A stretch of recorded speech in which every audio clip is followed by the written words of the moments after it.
Hey guys, it's video 9 of my 100 video series, and today I just want to chat with you about closing on a home. So I know that there's a lot of confusion in the process, especially for first-time home buyers, when you say, hey, you're going to sign, hey, CD goes A, hey, docs are at title, hey, this is up. And everyone's like, well, when do I actually get keys? And the answer to that is it just depends on what the buyer and seller are, again, putting in their contracts. But typically here in Oregon, if you are signing, it's not always the same day that you sign that you get your keys. You get your keys when the deed is physically recorded with the county. At least that's what I put on most of my contracts. And again, some of that may be different. So I would chat with your realtor about the specifics of your contract and what you're working with.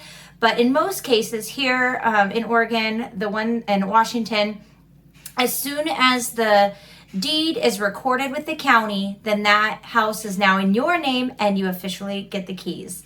Now, possession is another story. So if you have decided to negotiate possession, whether there's a rent back and the sellers are staying, or your position is immediate since the house is vacant, I mean, all of these details need to be sorted out prior to close, so that way you know exactly what it means when you get the keys and exactly when you can move in.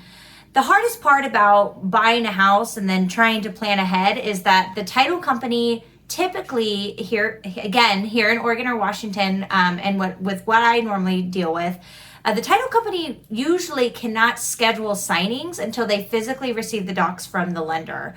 And that makes it a little bit complicated for buyers and sellers, because a lot of it is very last minute if the dates, if things aren't done ahead of time and the dates are very tight. And with the volume right now, to be quite frank, I mean, dates are getting pushed back more and more is what we're seeing, because it's taking a little bit longer due to the low interest rates and the amount of volume for refinances. We're kind of seeing that dates are being pushed out just a little bit longer and extended past. So I know that it can be very frustrating, but again, signings usually happen the day prior to closing and prior to getting your keys. So definitely chat with your realtor, ask all the questions that you can, especially if you're confused, because it can be frustrating, especially if you're trying to work around busy schedules, moving trucks, home repairs that you're already planning before you move in, or adding carpet. It can be very stressful and it can be really frustrating.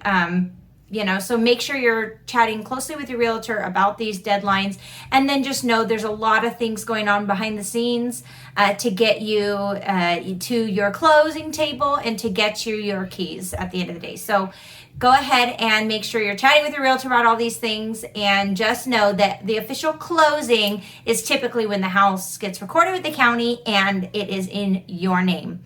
All right, guys, I'll see you tomorrow.